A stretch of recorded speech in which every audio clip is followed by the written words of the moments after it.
we move on to item 11, all the legs.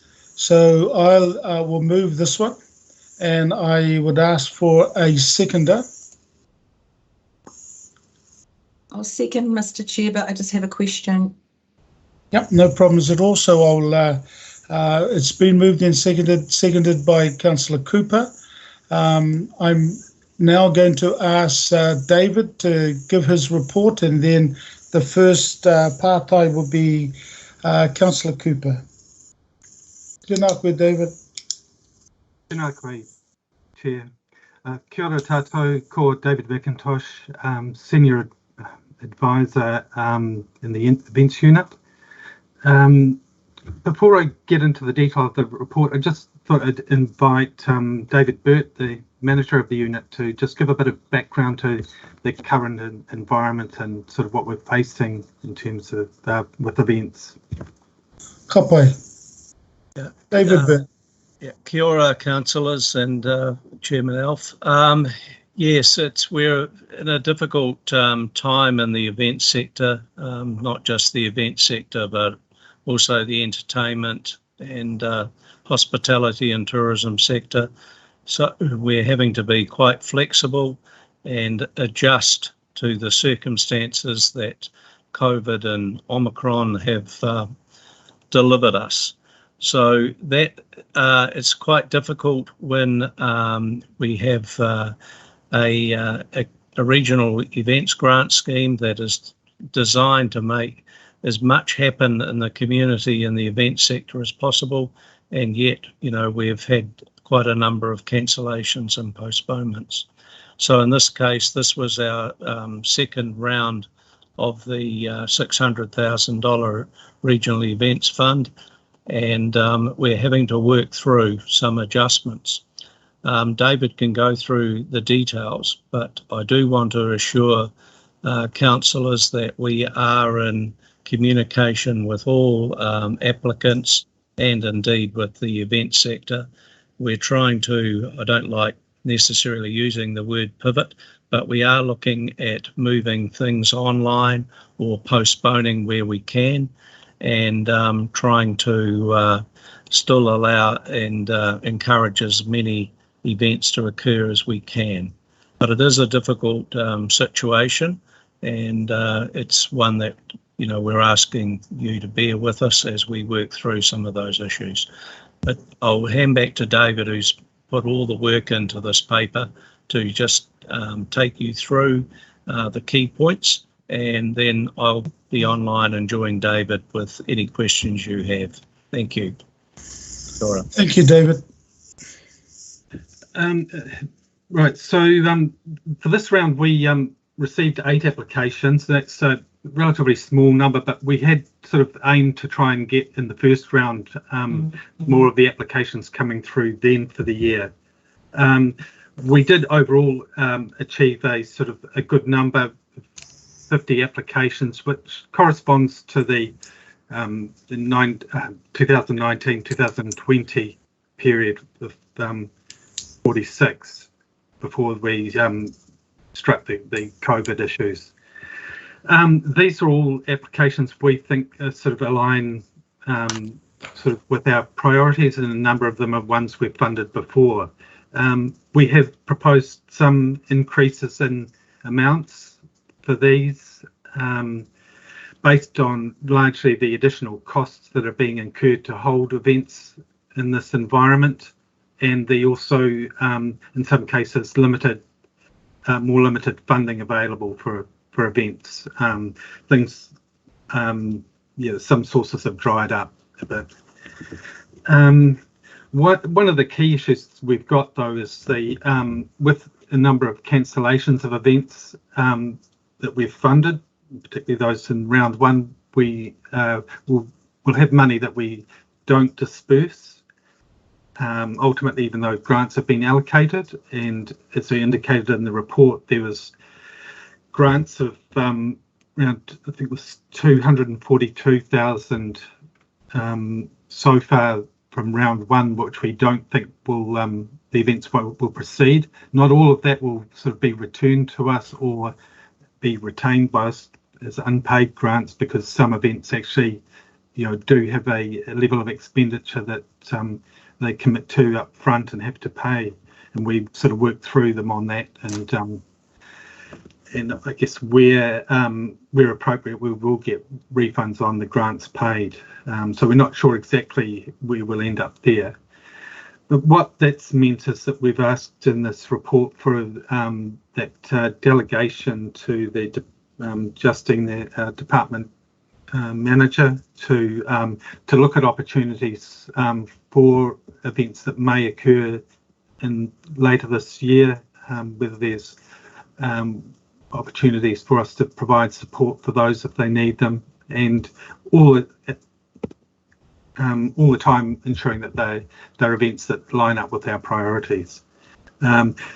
Not sure how much of demand there'll be for that, but we're sort of hopeful that we might still get some activity later in the year.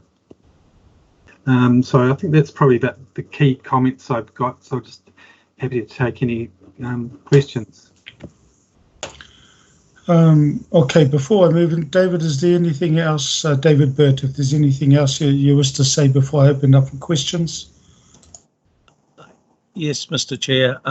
I just, further to what David was saying, there are some important events and possibilities coming later in the year, and if the committee agrees, we would be looking to try to further develop Matariki, which I think is a really important event this year. It's going to be a national holiday, and it will be, increased recognition in the community. That's obviously June, July, and we would be looking to our partners and in terms of perhaps some input from the Independent Māori Statutory Board and others to how we can further enhance Matariki as a large-scale regional event. That's perhaps one area.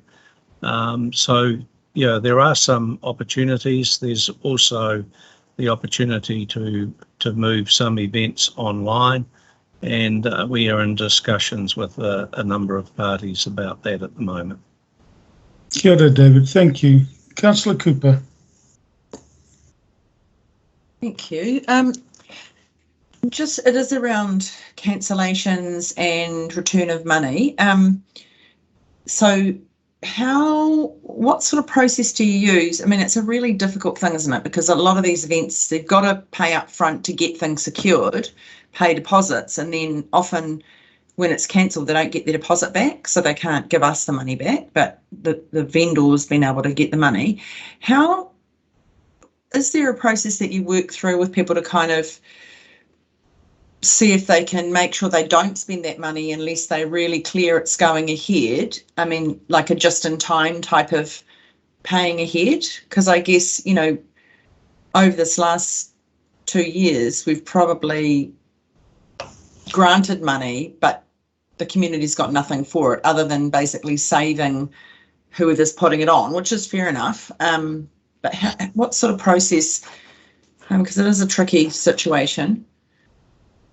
I suppose there really isn't any process that we're applying up front on that in terms of discussions with organisers. We do sort of aim to sort of delay our payment of funding, or not pay it too far in advance, to just that gives us a little bit of I guess safety there on that issue. But we know from our own experience and the challenges with suppliers of actually wanting deposits, and they are it's becoming increasingly difficult to engage with suppliers without paying deposits, and because they're desperate for money, and so it's it is a tricky one. We're sort of really relying on them sort of being I guess, cautious about their spend of money anyway. We're generally, only a part funder, so they sort of they often don't have their availability of funding's restricted. So a lot of the time they are quite careful about their spending. Okay. Yeah. Thank you. Sorry to interrupt, but David Bird again. I just to assure councillors, we take the allocation of ratepayer money very seriously, and it's not. We have, I think, quite robust procurement policies in council, and we work those through. So, when you get a situation with an event, yes, there are quite a lot of upfront costs, and we will pay for legitimate costs. And probably the best example is to think of something. We're in discussions at the moment with the organisers of the Santa Parade, and they also did the Buskers Festival, both of which were cancelled. So where there's legitimate expenses, say traffic management, where they have had to employ a consultant to come up with the traffic management plan, do the designs and all the rest of it, and make all the applications for permits with Auckland Transport. Yes, we will recognise that and pay for that. But because the event was cancelled, they haven't deployed the trucks and the cones, so we won't pay for that. So that's sort of the example that in the way we apply it. Thank you. And just another further question, if you'll indulge me, Mr. Chair. In terms of Matariki events, so being the first official Matariki acknowledged nationally, would there be a small, quick fire fund for maybe local events? I know at least two in Te Atatu Peninsula they've talked to me about. They're wanting to do their inaugural Matariki event. Is that something that could happen or go through local boards? If you're thinking about that? Yes, we are, and that's if there's a view from the committee that we should be doing that, pivoting towards Matariki, which I think we would be recommending to you, then there's a number of community groups that we've supported in the past. There's quite a lot of events like there's the Marae to Marae and iwi games, and there has been various other activities and concerts and activity. It's to get that balance, and I think the best approach is to get the community involved, and we can go out and push that, and we would be doing that in conjunction with our colleagues in arts, culture and heritage, part of Connected Communities, because Matariki is within that arts portfolio as well. So, yeah, there's some good possibilities. Thank you. Thank you, Councillor Cooper.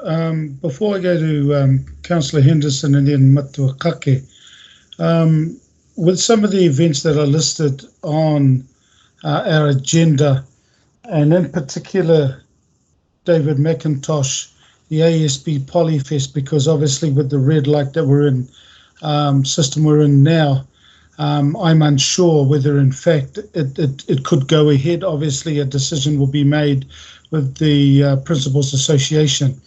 Now, if it doesn't go ahead and there's other means that they celebrate, or they postpone it to another day, or they go online, what is there anything that we can do to assist our rangatahi in particular to at least be part of that online, if in fact the association, Principals Association, move to online? Gilda. I guess this is something that we do with all of the events at the moment. Look at sort of the opportunity, if they can't deliver it in a traditional manner, whether an alternative form achieves the outcomes to a large extent and sort of maintain the funding for them and to deliver in a different way. I think the Polyfest is a good example of one where an alternative form which doesn't have a direct audience but allows the rangatahi to continue with their performances, say online, would be one that we would consider does strongly align with the original application outcomes. While it doesn't get everyone together at the same site, it still enables them to deliver their performances and for them to be presented to whānau and the wider community. So we would generally look favourably at these types of situations. Obviously, the budget would be reviewed, and the amount that we might pay out in the grant could be different because the cost structure is different. We would generally review that with the organisers before confirming a final amount. So the amounts that you approve, we take those as always being subject to sort of final confirmation that things are going to go ahead as planned, and we retain the right as sort of staff with the organisers to, I guess, amend or reduce the amounts if there's sort of if they don't need the full amount that has been approved. Okay, and the reason I mention it is the Pacifica Music Awards, for example, that they went online. So look, I'll go to Councillor Henderson. Cool, thank you, Chair. My questions always tend to have the same kind of theme of how does something become regional, so apologies about that. But I'm just picking up on point 19 in the report, the weighting of how these things are applied to then give us the outcome that we have today. Which weighting kind of gives us a sense of how regional something is? How does it cross several local board boundaries, for example? Where does that come in the criteria? It's sort of, I suppose it's probably not primarily in that criteria there. It's something that sort of really comes in terms of whether they qualify in the first place. The criteria is saying how strongly they align with our priorities, and so when we look at events, we're looking at it from, I guess the scale of the event, how big it is, and also the reach in terms of whether it's drawing an audience from across the region, and how that, and often that means, is it a relatively unique event, and also how many similar events there are, and so I guess an example would be, clearly there are, say, Christmas festivals. There are a number of Christmas festivals and events that occur throughout the region, and so primarily they would be locally board funded. But there is the big Santa Parade, which is at a totally different scale, and that's when we sort of bring in some regional support. We have the cultural festivals. Often they're sort of major cultural festivals that occur in particular parts of the region, but draw their audience from across the region. So they're prime candidates for our funding. Yeah. Well, thank you, Chair. Thanks. Kia ora. Matuakake. Kia ora tātou.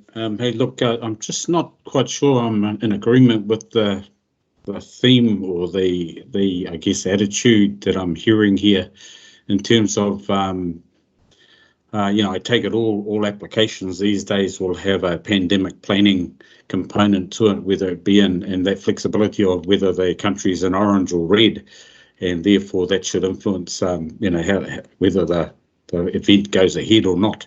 My question is also in that context around, sometimes they employ people to write up the applications, do the events or do a lot of planning, and then the rug's pulled from under their feet due to COVID, due to government decisions out of their control. So I really wanted to understand more what the fixed cost opportunity to be waived is here in this situation, as opposed to let's hold our money back until we get a guarantee that it's going to happen kind of attitude, where they've already incurred some fixed cost along the way. I think the stance might be a bit harsh, but if I'm a minority in this opinion, I'm happy to hear that.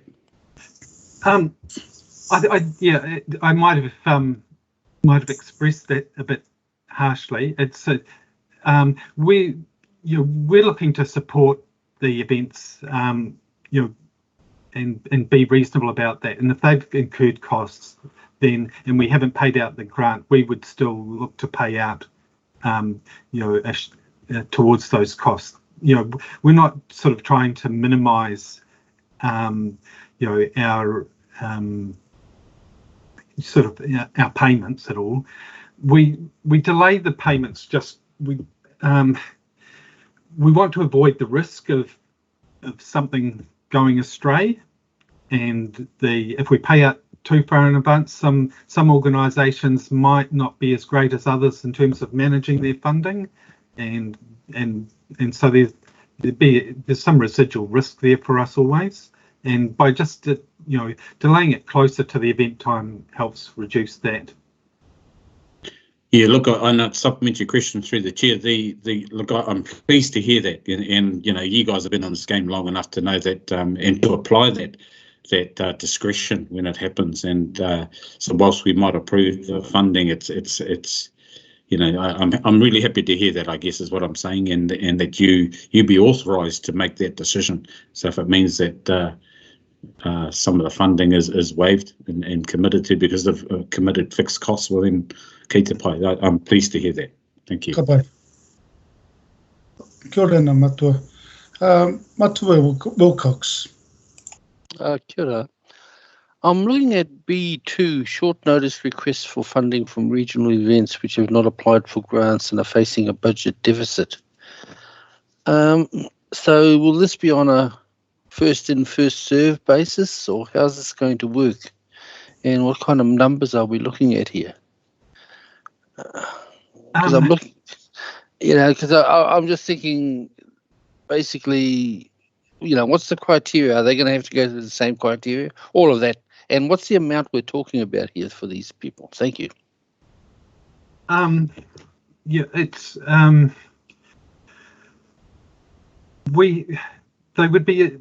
the events would be looked at in terms of our standard criteria. And we would be collecting a level of information off them similar to what we might get through our normal application process. It's what we've tried to express there is a sort of desire to have the opportunity to consider something that comes into to say, look, we've having some difficulty with this event. We've lost, say, funding from one of our traditional sources, and we would like to see if you could help support us on that. We've still got formally we've got that close to 65,000 that hasn't been allocated this year. There's also some money that hasn't gone out. There's, I think, key item is for the Christmas in the Park, 50,000 there. So we're sort of haven't got an exact figure for the remainder of the cancelled events at this stage, but there's probably in excess of $100,000 we've got available. What we would sort of look at it on a case by case basis, and I guess determine what would be a reasonable amount of funding for us to provide. I mean, I don't see it that we would be funding significantly different amounts than what we would normally fund events. So if someone comes in and asks for 75,000, there's probably not many events that would warrant us funding that level of funding. I probably can't give you a definitive answer on it, but. Matua ka pai te rana? Yeah, supplementary, please, Chair. Ka pai. I suppose, so would this come back to the committee, or because we're delegating it to yourself, to the General Manager, would this come back to the committee, or would it just, that'll be it and we'll just get that at the end of the year in the annual report? Thank you. Matua, the process that I've spoken to the team about, and which applies to the committee of the whole, and that's all the committee of the whole, is that there be a memo that would come out to us in regards to any of the delegated authority to the GM that has been exercised. This is why I mentioned earlier, Matua, about the Polyfest. If the Polyfest doesn't go ahead, but it goes on an online platform, there has to be, from my perspective, and hopefully the committees, is that a kōrero will happen with them about how we can assist our rangatahi to go online and still perform, and but on the online basis, and that delegation would sit with the GM, plus also both Davids who are on this call. So there will be a memo. So then at least that'll go out to us to let us know what's happened. David, I think that's what we've agreed upon, and that's normal anyway with any of the delegations that each of the committees have. Is that correct, David? I'm sorry to interrupt. Yes, that was what we were sort of anticipating doing. Yeah. So Matua, that's the process that will follow. There'll be a memo. So there's no hidden things. There's nothing. Everybody be aware, and that memo will come through from Justine, who is the general manager who has the delegation. I'll hand it over to Claudia. There's no other further pātai. I'm going to then open it up after Claudia to any whakaaro. If there's none, I will then move the recommendation or put the recommendation. Kia ora, Claudia. Kia ora, Chair, and thank you very much for the question, Matua. It's a very useful question. Just to also reassure you, the memos that come to PACE Committee are also signed off by me ahead of coming to PACE, so that there is an internal review process. But the key purpose for why we're proposing this change is the importance around agility that both David and David have mentioned.